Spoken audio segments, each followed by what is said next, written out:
Vor 66 Millionen Jahren erschuf die Erde etwas Unmögliches. Ein Tier, das alle Regeln brach. Falsch gebaut, zu groß, zu schwer, zu gefährlich. Ein Raubtier, das niemals hätte existieren dürfen. Es stand nicht am Anfang der Dinosaurier-Ära, es stand am Ende, kurz vor dem Aussterben. Und doch wurde es zur Ikone, zum berühmtesten Raubtier aller Zeiten. Sein Name? Tyrannosaurus Rex. Aber fast alles, was du über ihn denkst, ist eine Lüge.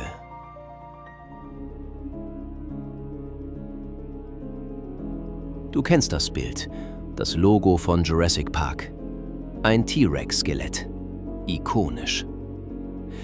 Aber hier ist das Problem. T-Rex lebte nicht im Jura, nicht einmal ansatzweise.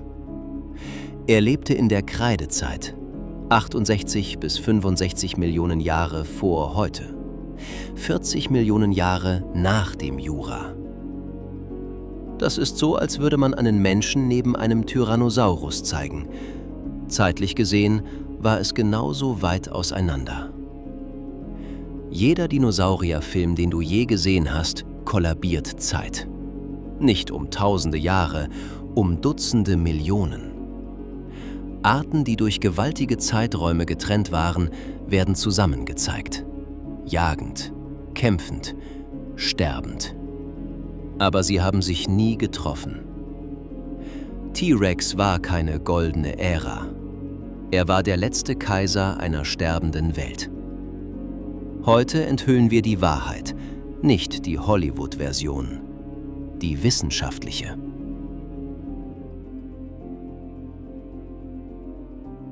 Von allen T-Rex-Skeletten, die jemals gefunden wurden, steht eines über allen anderen. Ihr Name Sue, entdeckt 1990 in South Dakota. 90% vollständig, das perfekteste T-Rex-Skelett der Geschichte. Sie steht heute im Field Museum in Chicago.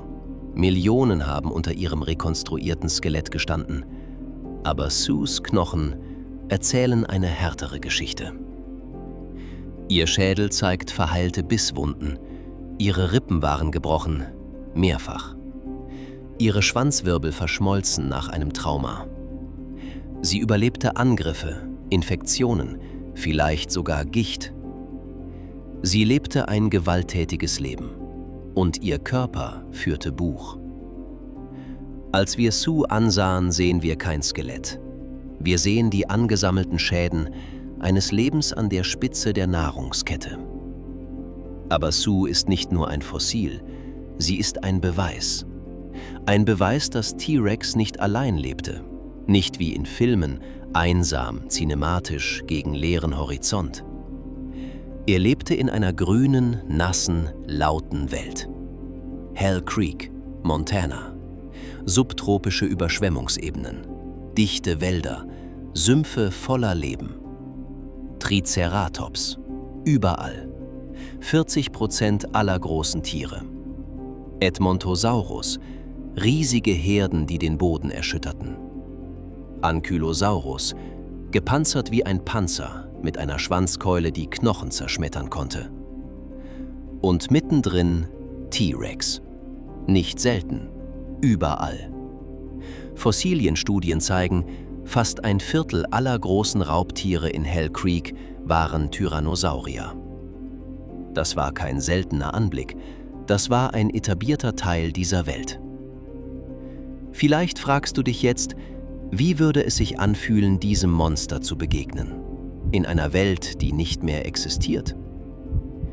Die Antwort ist erschreckend. Sue überlebte Kämpfe, Infektionen, zerbrochene Rippen. Aber das Größte an T-Rex war nicht seine Größe. Es war seine Intelligenz.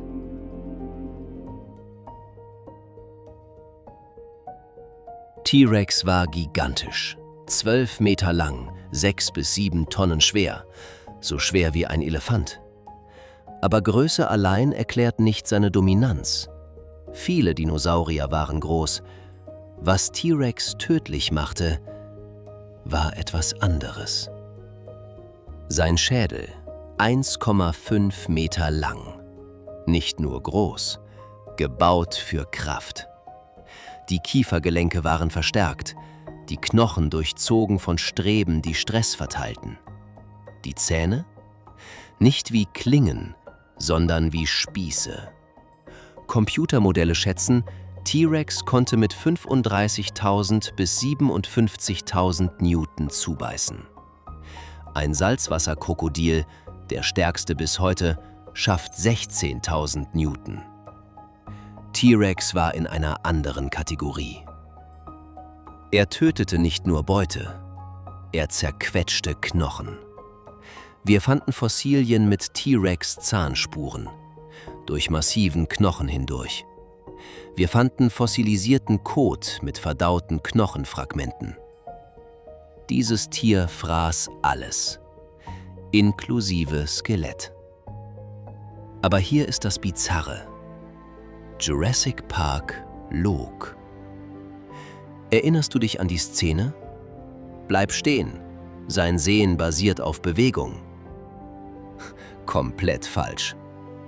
CT-Scans von T-Rex-Schädeln zeigen riesige Riechkolben, enormer Geruchssinn. Er konnte Beute über Kilometer verfolgen. Und die Augen? Nach vorne gerichtet.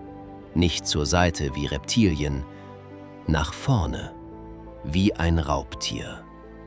Überlappende Sichtfelder gleich binokulares Sehen. Tiefenwahrnehmung. Studien zeigen, T-Rex hatte Sehschärfe wie ein Adler. Wenn du dich vor einem T-Rex bewegungslos stellst, würde er dich nicht nur sehen, er würde dich kristallklar sehen. Du kannst dich nicht verstecken. Sein Gehirn war doppelt so groß wie das anderer gigantischer Fleischfresser. Nicht für Mathematik, für sensorische Verarbeitung. Das war keine hirnlose Bestie. Das war ein Tier, das dich finden würde. Wenn dich diese Wahrheit schockiert, like jetzt.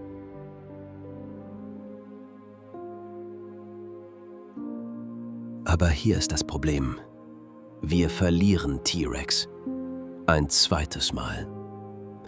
Aktuell gibt es 61 wissenschaftlich bedeutende T-Rex-Skelette in öffentlichen Museen. Aber 71 sind in Privatbesitz. Mehr in privaten Händen als in der Wissenschaft. Der kommerzielle Fossilienhandel veränderte sich 1997. Sue wurde für 8,36 Millionen $ versteigert. Das Field Museum erwarb sie. Sie wurde ein Symbol.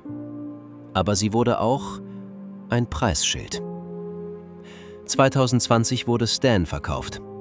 Eines der vollständigsten Skelette, die je gefunden wurden. 31,8 Millionen $.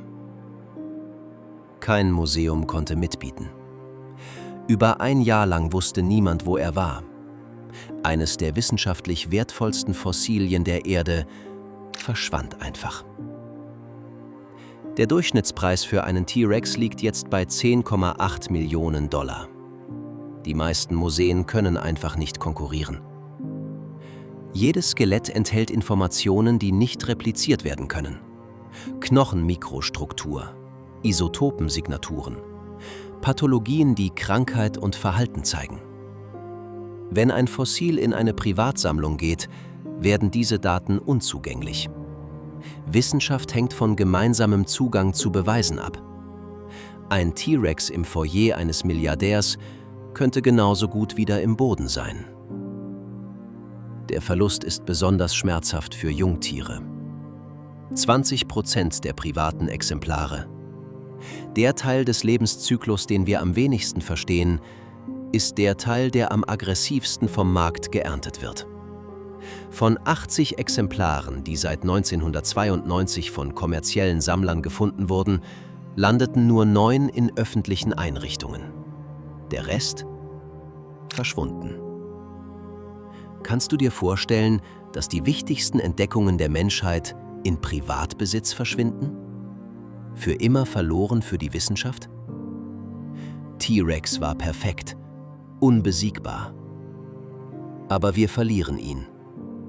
Nicht durch einen Asteroiden, durch Geld.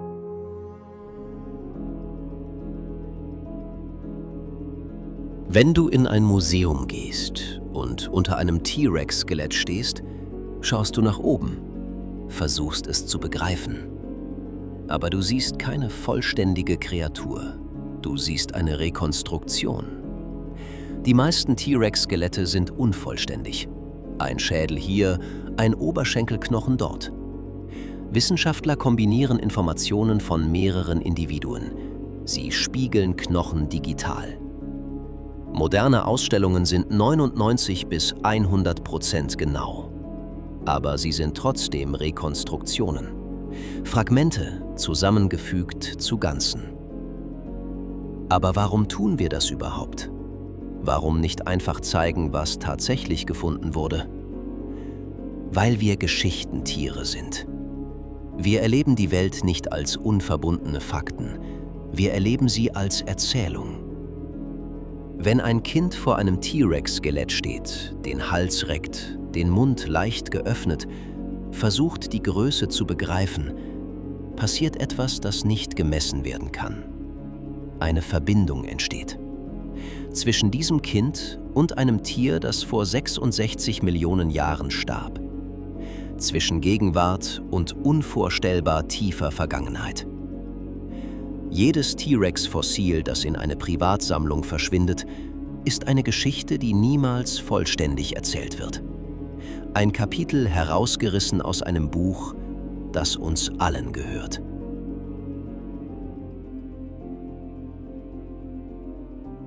T-Rex war der letzte Kaiser einer gefallenen Welt.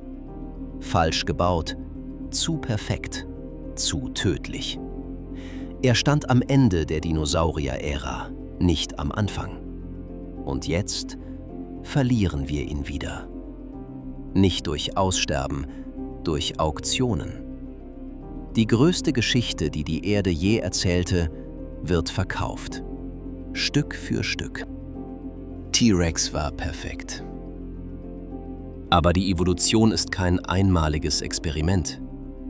In der Tiefsee hat sie dieselbe Idee noch einmal gebaut. Nicht mit Knochen, nicht mit Krallen, sondern mit Tentakeln. 2 Monster, gleiche Lösung, unabhängig voneinander.